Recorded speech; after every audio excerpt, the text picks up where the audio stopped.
మిత్రులారా, కామ్రేడ్స్ అని చెప్పే అంతటి సాహసం నేను చేయలేకపోతా. ఎందుకంటే నేను పూర్తి టైం కార్యకర్తగా పనిచేయలేకపోయాను. ఈ అంశాలు చెప్పే ముందు ఒక అధ్యాపకుడిగా నిన్న హరగోపాల్ సార్ చెప్పినటువంటి ఒక అంశము,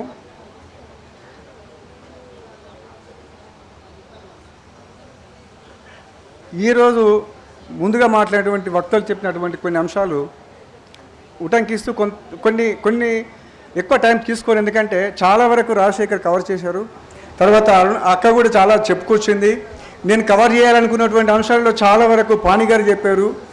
చాలా అంశాలు చాలామంది మాట్లాడినారు. కుల వ్యవస్థ గురించి కూడా దాన్ని ఆకలింపు చేసుకొని మాట్లాడినారు. సో నేను 3-4 అంశాలు మాత్రం టచ్ చేస్తాను. అంతకంటే ముందు ఒక 2-3 కొటేషన్స్ చెప్పి అసలు విషయంలోకి వెళ్తాను. మనకు మార్క్స్ మహోపాధ్యాయుడు చెప్పినటువంటి మానవ సంబంధాలన్నీ ఆర్థిక సంబంధాలే అని అందరికీ తెలిసిన విషయమే. కానీ మారుతున్న సమాజంలో డిజిటలైజేషన్ జరుగుతున్నటువంటి ఈ వ్యవస్థలో మానవ సంబంధాలన్నీ యాంత్రిక సంబంధాలై కూర్చున్నవి.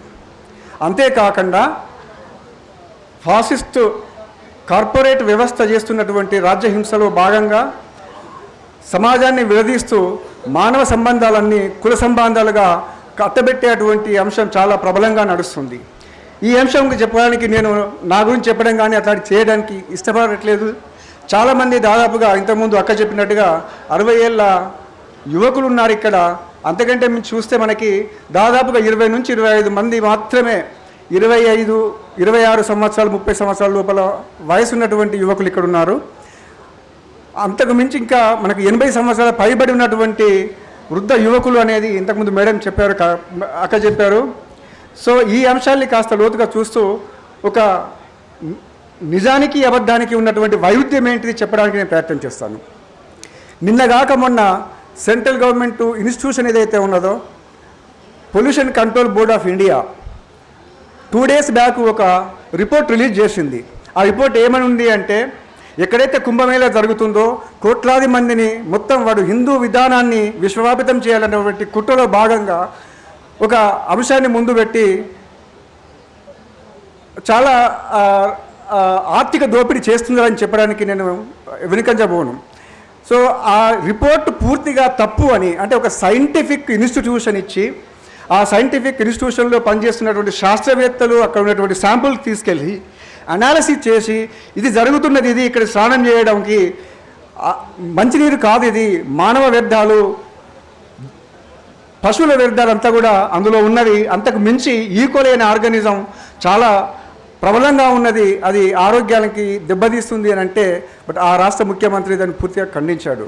అంటే ఇక్కడ ఇంకొక అంశం ఏంటంటే, మనకి మార్క్స్ మహోపాధ్యాయుడు చెప్పినట్టుగా మతం ప్రజల పాలిట మత్తు మందుగా మారుతుంది అనేది డెఫినెట్గా ఇది దానికి ఒక ఉదాహరణ. నేను స్టూడెంట్గా ఉన్నప్పుడు గోడల మీద రాసినటువంటి ఒక స్లోగన్ కూడా గుర్తుకొస్తుంది, కులం కళ్ళు ముంత, మతం మత్తు మందు అన్నటువంటి అంశం. సో ఈ అంశాల జోలికి ఇంకా అంటే లోపలికి నేను వెళ్లకుండా నాకు ఇచ్చినటువంటి టాపిక్లో చాలామంది కవర్ చేశారు. నేను దాని గురించి ఎక్కువ కవర్ చేయని ఒక 4 అంశాలు చెప్పగలుగుతాను. ఒకటి, నా గ్రామీణ నేపథ్యంలో నేను అనుభవించినది కానీ నా సహచర విద్యార్థి లోకం కూడా, అంటే దళిత విద్యార్థులు పర్టికులర్గా అనుభవించినటువంటి అంశం కానీ గుర్తు చేస్తూ అక్కడి నుండి విశ్వవిద్యాలయాల్లో జరుగుతున్నటువంటి అంశం ఏంటిది, అంతేకాకుండా ఒక ఉపాధ్యాయుడిగా పనిచేస్తున్నటువంటి క్రమంలో నా వృత్తిరీత్యా చాలా విశ్వవిద్యాలయ విద్యార్థులతో కానీ చాలా విశ్వవిద్యాలయాలు ఉన్నటువంటి అధ్యాపకులతో కానీ కొన్ని సంబంధాలు ఏర్పడినవి. సో ఈ 3-4 ఏరియాలో నేను అనుభవించినటువంటి అంశాన్ని గుర్తు చేస్తూ చెప్పాలనుకుంటున్నాను. సో ఈ దేశంలో కుల వ్యవస్థ లేదు అనేది పూర్తిగా నిర్విధ్వంసమైంది. ఎందుకంటే అందరికీ తెలిసిన అంశమే. నేను అగ్రికల్చర్ యూనివర్సిటీలో జాయిన్ అయిన తర్వాత మా అగ్రికల్చర్ యూనివర్సిటీలో గోడల మీద ఒక స్లోగన్ ఉండేది, సోషలిస్ట్ స్టూడెంట్ ఆర్గనైజేషన్ మాత్రమే. అది 70s. అగ్రికల్చర్ యూనివర్సిటీ అంటేనే ఇంతకుముందు అక్క చెప్పారు, అది ఒక ఫ్యూడల్ భావజాలంతో ఏర్పడినటువంటి ఫ్యూడల్ భావజాలం ఉన్నటువంటి వ్యక్తులు దాన్ని నిర్మించి దాన్ని పరిపాలన చేసినటువంటి రోజులు అవి 60sలో. ఆ తర్వాత కొంతమంది సామాజిక స్పృహ ఉన్నటువంటి విద్యార్థులు అప్పుడు ఏఐఎస్ఎఫ్ కావచ్చు, ఎస్ఎఫ్ఐ కావచ్చు, ఎన్ఎస్ఐ కావచ్చు కలిసి ఎస్ఎస్ఓ అనే ఒక ఆర్గనైజేషన్ పెట్టుకొని అప్పుడు ఎలక్షన్స్ ఉండినవి. ఆ ఎలక్షన్స్లో ఇప్పుడు చెన్నారెడ్డి గారు ఎవరైతే ఉన్నారో ఇది కమిషన్ మన ప్రణాళిక సంఘం అధ్యక్షుడిగా ఎన్నికబడ్డారు. ఆ తర్వాత ఆ క్రమంలో అక్కడ ఆర్ఎస్ఎస్ తెలియకుండానే తిష్ట వేసింది. ఆర్ఎస్ఎస్ భావజాలం ఉన్నటువంటి విద్యార్థుల సంఖ్య విపరీతంగా పెరిగిపోయింది. మేము నా అడ్మిషన్ దాదాపు 82లో జరిగింది. అప్పుడు అక్కడికి వెళ్ళినటువంటి ఏ గ్రామీణ ప్రాంత విద్యార్థి అయినా అప్పుడు అడ్మిషన్స్ ఎలా జరిగేటివి అంటే ఇంటర్మీడియట్లో ఉన్నటువంటి మెరిట్ ప్రకారంగా అడ్మిషన్ జరుగుతూ ఉండేటివి. ఇంటర్మీడియట్లో మెరిట్ ఎవరికి వచ్చేది అంటే గ్రామీణ ప్రాంతంలో ఉన్నటువంటి ధనిక కుటుంబాల పిల్లలకి, ఆ తర్వాత ఆధిపత్య కులాలు ఏవైతే ఉన్నాయో వాళ్ళ పిల్లలకి ఎక్కువ మార్కులు వచ్చేటివి. చాలామంది వాళ్ళు జాయిన్ అయ్యేవాళ్ళు. సో ఇంకా అది కాకుండా కాస్త రిజర్వేషన్ కేటగిరీ ఉంది కాబట్టి రిజర్వేషన్ పిల్లలు కూడా జాయిన్ అయ్యేవాళ్ళు. సో రిజర్వేషన్ నుంచి కానీ గ్రామీణ ప్రాంతం నుండి వచ్చిన వాటి విద్యార్థులకు అందరికీ కూడా ఇంగ్లీష్ మీడియం అనేది దాదాపుగా అప్పుడు లేదు. ఇంగ్లీష్లో చదువు చాలా కష్టం కాబట్టి చాలామంది విద్యను వదిలేసిపోయిన సందర్భాలు చాలా చూసాము. సో ఈ కాలక్రమంలో చాలా సంఘర్షణ జరిగింది. 82 నుంచి 85 వరకు జరిగినటువంటి వ్యవసాయ విశ్వవిద్యాలయం ఇంతకుముందు అక్కడన్నది ఏరి పారేసినట్టు దూరంగా ఉంటుందని, ఉస్మానియా విశ్వవిద్యాలయం నుండి వచ్చే విద్యార్థులు కూడా చాలా దూరంగా ఉంది, రాలేకపోయామని చెప్పిన సందర్భాలు చాలా ఉన్నవి. ఆ సంఘర్షణ తర్వాత జరిగినటువంటి పరిణామం ఏంటంటే అక్కడ వివక్ష ఎంత ఉంది అని చెప్పడానికి సింపుల్ ఎగ్జాంపుల్, డైనింగ్ హాల్ దగ్గర నుండి మనకి వాష్రూమ్ వరకు దళిత విద్యార్థుల మీద విపరీతమైన వ్యత్యాసం కనబడేది. అది అంతటితో ఆగకుండా అక్కడ ఉన్నటువంటి ఆర్ఎస్ఎస్ భావజాలం ఉన్నటువంటి వ్యక్తుల మధ్యలో ఆధిపత్య పోరు కోసము కులాల కుమ్ములాట మొదలైంది. ఆ కులాల కుమ్ములాటలో రెడ్డి వర్గం అనేది, రెడ్డి విద్యార్థులు కొంతమంది గూండాలు, ఆ గూండాలు ముందుకు వచ్చి ఆ ఆర్ఎస్ఎస్ని కొంత బైఫర్కేట్ చేయగలిగారు. ఆ క్రమంలో ఏమైంది అంటే వెటనరీ కాలేజీకి అగ్రికల్చర్ కాలేజీకి కొంత వ్యత్యాసం ఉండేది. అప్పుడు నేను ఇది ఎందుకు చెప్తున్నానంటే ఇది సమాజంలో ఒక భాగము, అది దూరంగా లేదు అని చెప్పడం కోసం. సో ఆ గూండాలు చేసినటువంటి అఘాయిత్యాలు ఇంత అంత కావు. సో దానికి వ్యతిరేకంగా ఉత్తర తెలంగాణ ప్రాంతం నుంచి వచ్చినటువంటి అన్ని కులాల విద్యార్థులు ముఖ్యంగా దళిత విద్యార్థులు ఎక్కువ సంఖ్యలో ఉండేవాళ్ళు. ఐక్యమై ఒకసారి చాలా పెద్ద కురుక్షేత్రం లాంటి గొడవ జరిగింది. ఆ గొడవ జరిగిన తర్వాత అది నార్మల్గానే పోలీస్ కేసులు, కాలేజీ నుంచి బహిష్కరణలు ఇవన్నీ యథావిధిగా జరిగిపోయినవి. అందులో పార్టిసిపేట్ చేసిన దాదాపు 20 నుంచి 25 మంది ఎక్కడికి పోవాలో అర్థం కాకుండా పోలీస్ కేసులు, క్యాంపస్ నిండా పోలీస్ వచ్చి ఉన్నది. సో గుట్టలలో 1 రోజు 2 రోజులు దాగి ఉన్న తర్వాత ఏఎస్ఎఫ్ సంబంధించినటువంటి ఒక విద్యార్థి తన చొరవ తీసుకొని మగ్దుం భవన్లో వాళ్ళతో మాట్లాడి, సిపిఐ వాళ్ళతో మాట్లాడి దాదాపుగా 20 రోజులు అక్కడ ఆశ్రయం పొందడం జరిగింది.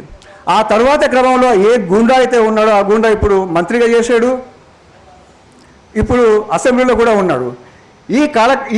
ఈ సందర్భంలో ఒక విషయం నేను గుర్తు చేయాలనుకుంటున్నాను. తారా కేసులు కానీ ఊపా కేసులు కానీ పెట్టి అండాల్ సెల్లో పెట్టాల్సినటువంటి వ్యక్తులంతా పార్లమెంట్లో ఉన్నారు, అసెంబ్లీలో ఉన్నారు, వాళ్ళు శాసనాలు చేస్తున్నారు, సమాజం మీద విపరీతమైన విచ్ఛిన్నకర అంశాలని రుద్దుతూ ఉన్నారు. సో ఇట్లా జరిగినటువంటి ఆ కాలక్రమంలో బాగా సంఘర్షణ జరిగేది. ఆ సంఘర్షణ ఫలితంగానే కొంతమంది చాలా యాక్టివ్గా ఉండి రాడికల్ భావజాలం ఉన్నటువంటి విద్యార్థులంతా ఒక 4-5 దాదాపుగా 4 విద్యార్థులు 4 కులాలకు చెందినటువంటి వాళ్ళు. ఇంతకుముందు నేను కులం గురించి ఎందుకు అంటున్నానంటే నాకు ఇచ్చినటువంటి టాపిక్ అది పూర్తిగా అయిపోయింది కాబట్టి నేను కొంచెం డైవర్ట్ అయ్యి మాట్లాడుతున్నాను.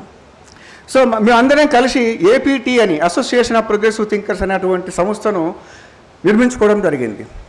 ఆ సంస్థ నిర్మాణం అయిన తర్వాత ఎంతమంది అయితే దళిత విద్యార్థులు లేక ఇంగ్లీష్ రాని ఇతర కుల విద్యార్థులు కూడా, ఆధిపత్య కుల విద్యార్థులు కూడా ఆ కోర్సెస్ వదిలేసి బయటికి వెళ్ళిపోయి మళ్ళీ ఒక ఏపీటీ అనేటువంటి సంస్థ ఆర్ఎస్ ఆధ్వర్యం, అదర్వైజ్ అది ఆర్ఎస్ అని చెప్పొచ్చు, ఇచ్చినటువంటి ఒక గ్యారంటీ ఏదైతే ఉన్నదో దాన్ని ఆధారంగా చేసుకొని వాళ్ళు మళ్ళీ వాపసు వచ్చి వాళ్ళ విద్యను పూర్తి చేసుకొని ఈరోజు రకరకాల ఉద్యోగాలలో రకరకాల స్థాయిల్లో స్థిరపడి ఉన్నారు. వాళ్ళు దాన్ని గుర్తు చేస్తుంటూ ఉన్నారు. సో నేను కులాల గురించి చెప్పడం కానీ కులాల ఇది ఆవిర్భావ విధానం చెప్పడం కానీ నాకంటే చాలామందికి మీకు ఎక్కువ తెలుసు అని నేను భావిస్తున్నాను. ఇంతే కాకుండా ఇప్పుడున్నటువంటి దోపిడీ వర్గం ఏదైతే ఉన్నదో, అంటే చాలా ఇప్పుడు నిన్న అన్న మాట్లాడుతూ ఎల్పిజి గురించి చెప్పారు. ఎల్పిజి ఒక మోడర్న్ యాక్టివిటీస్లోకి వెళ్ళిపోయి ఇప్పుడు ఏమైంది, కార్పొరేటీకరణ జరుగుతుంది. ఈ కార్పొరేటీకరణతో పాటు మనకి ఈ ఫాసిజం అనేది దాదాపు ఈ రెండు కూడా కొల్యూడై ఎంత విపరీత ధోరణికి వెళ్ళిపోయింది అంటే, గ్రామాలకు వెళితే మనకు రీసెంట్గా చూసాం. నేను చిన్న ఎగ్జాంపుల్ ఒకటి చెప్పినాను.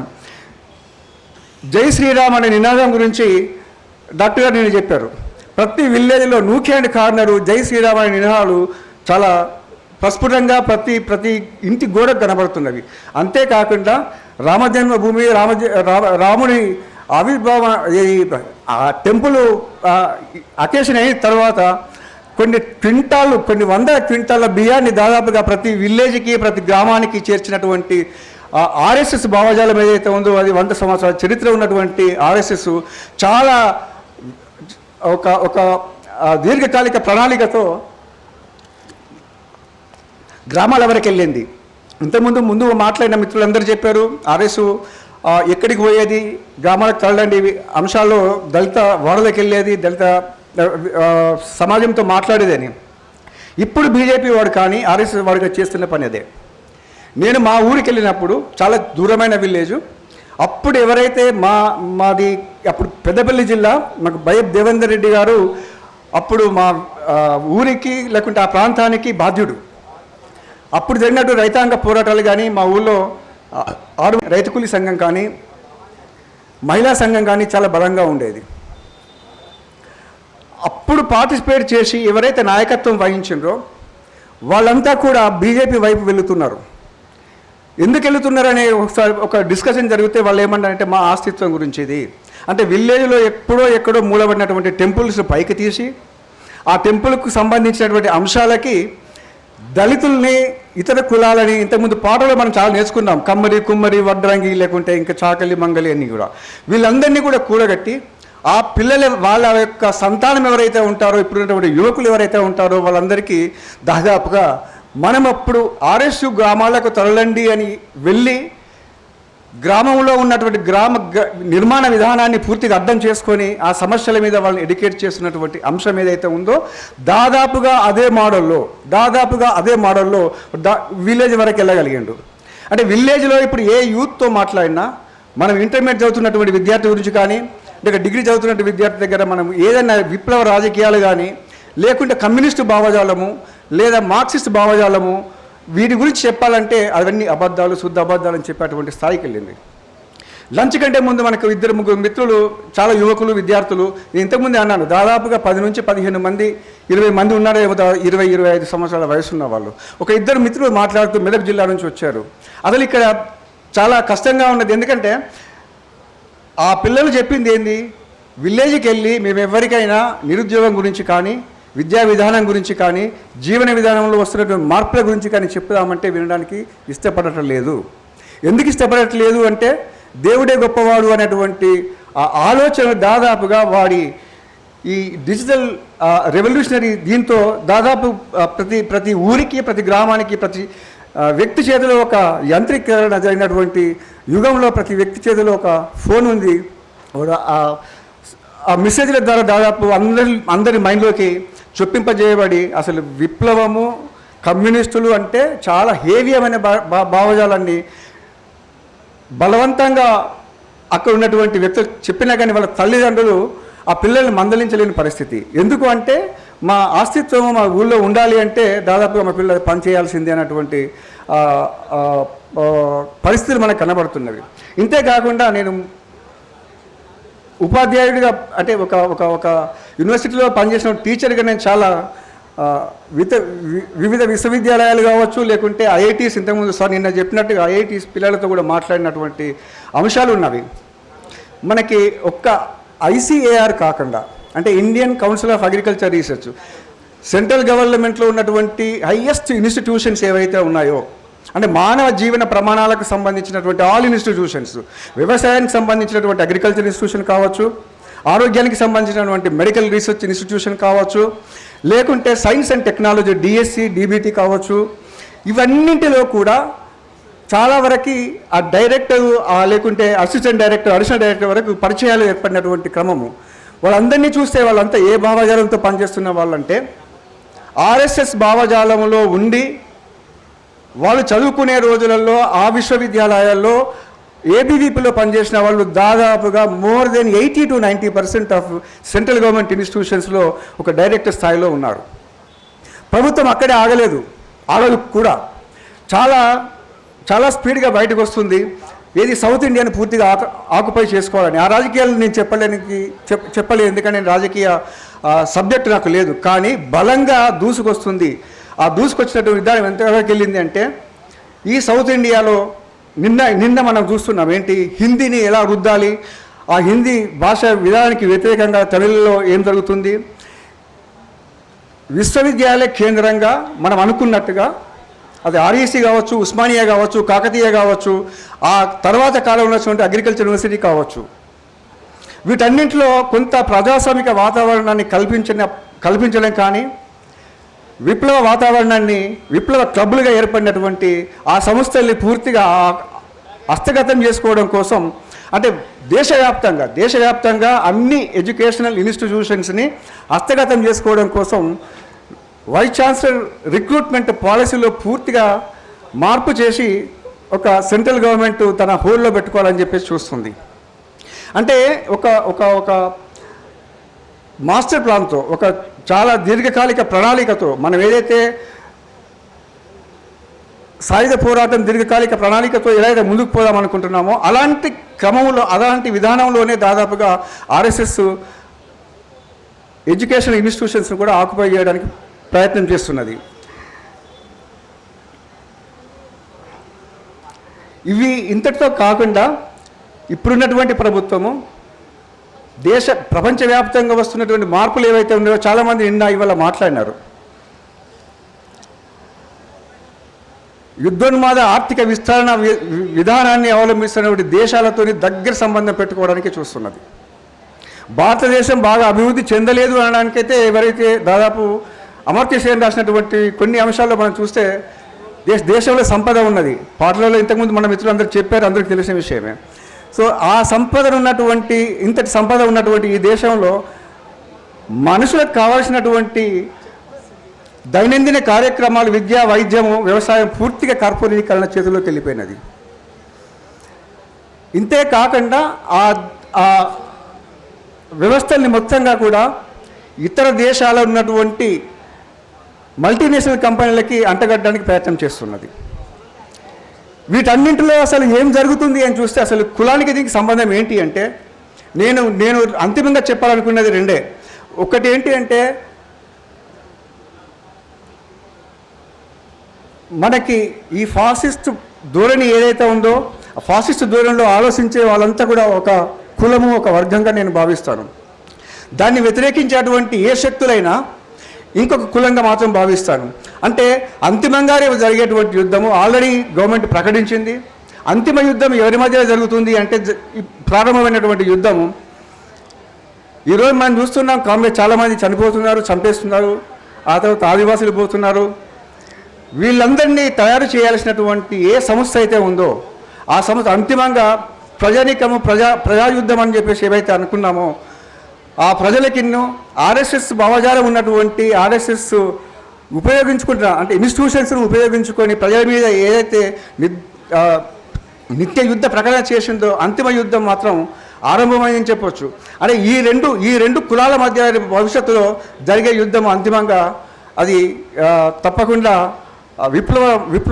విప్లవకారులు అంతిమ విజయం సాధిస్తారని చెప్పేసి మనకు చరిత్ర చెప్పినటువంటి అంశము. ఇది కాకుండా ఈరోజు చాలామంది అన్నారు అంటే 50 ఏళ్ళ 50 ఏళ్ళ విద్యార్థి ఉద్యమం అంతమైపోయింది, ఇది మనకి ఆర్ఎస్యు ఆవిర్భావం అయిపోయి దాదాపుగా 50 ఏళ్ళు గడిచినది అని. నా ఉద్దేశంలో 3 అంశాలు చాలా ప్రస్తావించుకోవాలి. ఒకటి, 50 సంవత్సరాల విప్లవ విద్యార్థి ఉద్యమాల్ని మనం నెమరేసుకుంటూ ఇప్పుడు చూసాం ఎంత విద్విగ్ధమైనటువంటి ఒక సన్నివేశము. అది ఒక చరిత్ర అయితే ఆ చరిత్రను నెమరు వేసుకోవడానికి నిన్న ఈరోజు జరిగినటువంటి ఈ సదస్సు ఇంకొక చరిత్ర. అంతేకాకుండా ఈ 2 రోజులు మనము నిమరేసుకున్నటువంటి అంశాలు ఏవైతే ఉన్నాయో అవి కొత్త ఆలోచనకు పురిటిపోసినటువంటి అంశము. ఆ పురిటిపోసినటువంటి మొత్తం మనమంతా కలిస్తే ఒక కులం అవుతాము. అంటే ఏదైతే మనకి డిఫరెంట్ థియరీస్ చెప్తున్నావో కుల వ్యవస్థ మీద, వాటన్నింటికి పూర్తిగా భిన్నంగా, వాటన్నింటికి పూర్తిగా వ్యతిరేకిస్తూ మానవ సమాజాన్ని నిర్మించేటువంటి అంశాలకి బాగా మనం ఆకలింపు చేసుకున్నటువంటి 60 సంవత్సరాల యువకులు ఎవరైతే ఉన్నారో భవిష్యత్తు కోసము మనం ఆలోచన చేయాల్సినటువంటి అంశం చాలా ఉందని పొద్దున మాట్లాడిన వక్తలు చాలా చెప్పారు. ఒక అధ్యాపకుడిగా చేసినటువంటి నాకున్న అనుభవంతో చెప్పేది ఏంటంటే, ఎవరైనా ఒక విద్యార్థి, పిహెచ్డి విద్యార్థి ఎవరైనా రీసెర్చ్ చేస్తే దానికి ఒక ప్రొసీజర్ ఉంటుంది.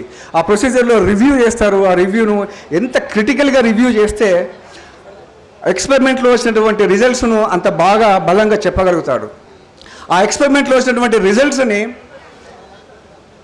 అంత బలంగా చెప్పడానికి ఆ రివ్యూ మాత్రమే పనికొస్తుంది. ఆ తర్వాత దాన్ని ఒక అబ్స్ట్రాక్ట్గా తీసి బయట పెడతారు.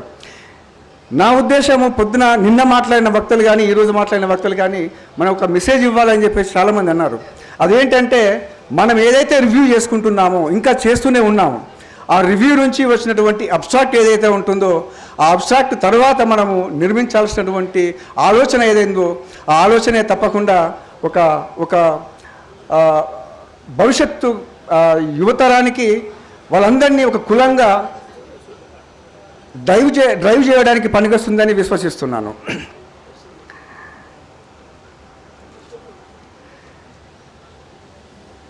ఇంతే కాకుండా కొంతమందిని మనం మర్చిపోయాం. ఇప్పుడు మనకు సాయి సారు అండాల్సెల్లో పెట్టేసి చంపేసినారు.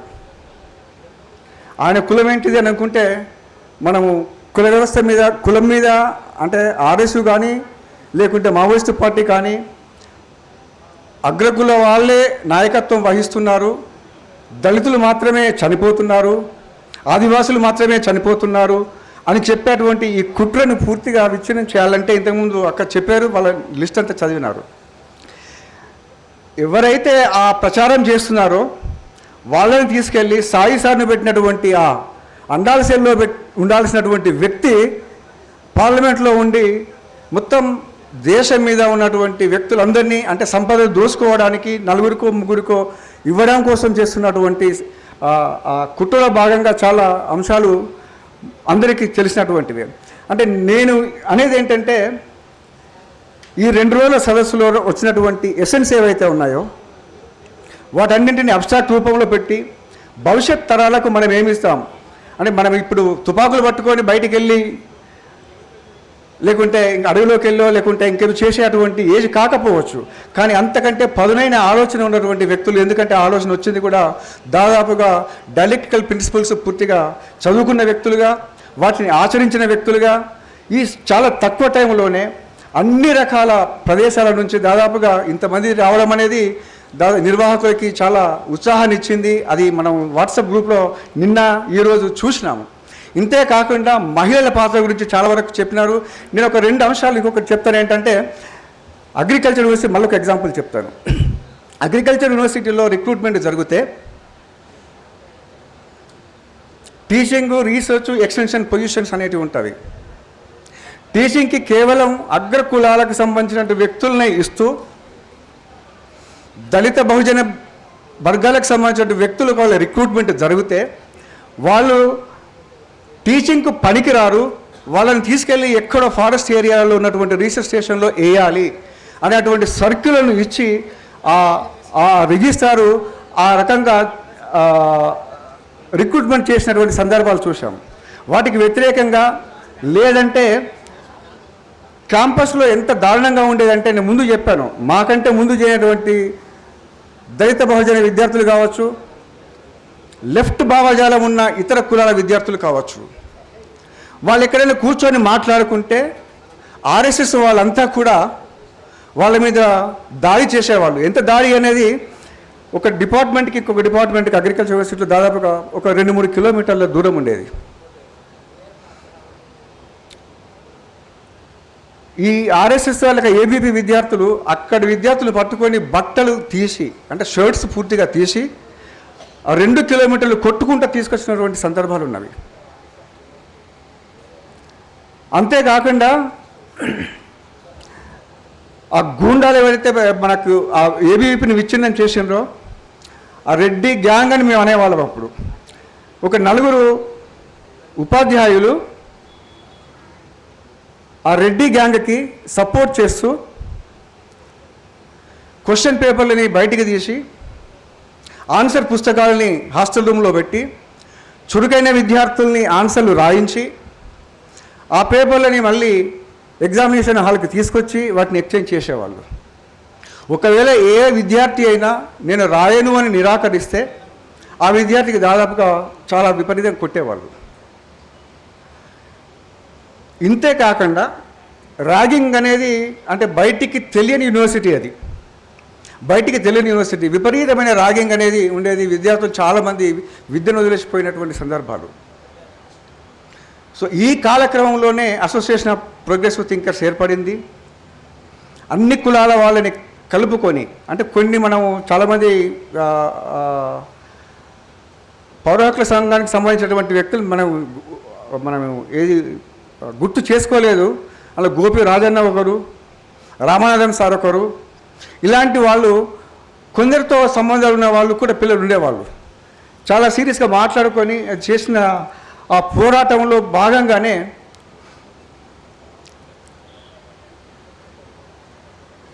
అక్కడ చాలా సెమినార్సు లేకుంటే కాంటెంపరీ సొసైటీలో జరుగుతున్నటువంటి అంశాల మీద మనకి వాల్ జర్నల్స్ చేయడం కానీ, ముందుగా ఆ వాతావరణం లేదు, అసలు ప్రజాస్వామిక వాతావరణం లేనటువంటి విశ్వవిద్యాలయంలో ప్రజాస్వామిక వాతావరణాన్ని కల్పించి అక్కడ ఉన్నటువంటి విద్యార్థులు, అక్కడ ఉన్నటువంటి అధ్యాపకులు, బోధనేతర సిబ్బందికి కూడా ఒక గ్యారంటీగా వీళ్ళంతా కూడా డెమోక్రటిక్ స్పేస్ లేని దగ్గర డెమోక్రటిక్ స్పేస్ క్రియేట్ చేసి విద్యార్థి వర్గానికి, ఉద్యోగ వర్గానికి స్వేచ్ఛా వాతావరణానికి కల్పించింది దాదాపుగా అప్పుడున్నటువంటి APT, association of progressive thinkers అనేది.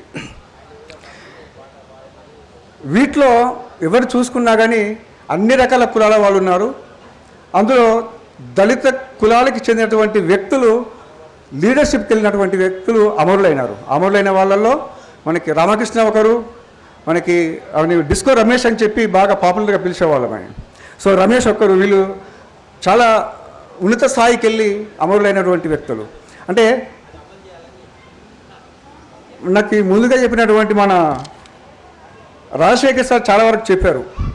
అంటే ఇప్పుడు ఎవరైతే మనకి మొత్తం మంది లిస్టు ఏవైతే రవి అన్న చదివినారో అందులో కానీ, లేకుంటే కుటుంబ సభ్యులు ఎవరైతే ఇక్కడ ఉన్నారో అన్ని కులాలకు చెందినటువంటి వ్యక్తులే ఉన్నారు. సో ఇప్పుడు నేను అనేది ఏంటంటే, ఆలోచన పనులు ఎవరైతే ఉన్నామో,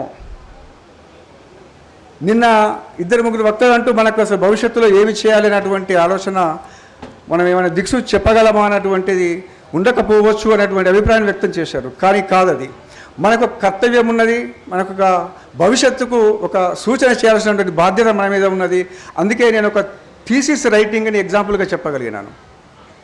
మనం ఏదైతే రివ్యూ చేసుకున్నామో ఆ రివ్యూ నుంచి ఏ ఎసెన్స్ అయితే మనం తీసుకున్నామో ఆ ఎసెన్స్ని పుస్తక రూపంలో ఇవ్వడమే కాకుండా ఆలోచన పరంగా మనం ఏమైనా భవిష్యత్తు యువకులకి ఇవ్వగలిగితే బాగుంటుంది అనేది. కానీ ఆ అవకాశమే లేకుండా చేస్తుంది ప్రభుత్వము. ఎందుకంటే యూనివర్సిటీస్ అన్నీ కూడా సజీవ కళేబరాలుగా మారినాయి. రిక్రూట్మెంట్ లేదు, ఉన్న రిక్రూట్మెంట్లో అసలు విద్యార్థులు చేరట్లేదు. విద్య మొత్తం కూడా మనకి ఏది ప్రైవేటైజేషన్ అయిపోయింది అనేది. అంటే విశ్వవిద్యాలయాలకు వచ్చేవాళ్ళు దళిత బహుజన విద్యార్థులు ఎక్కువగా ఉండేవాళ్ళు.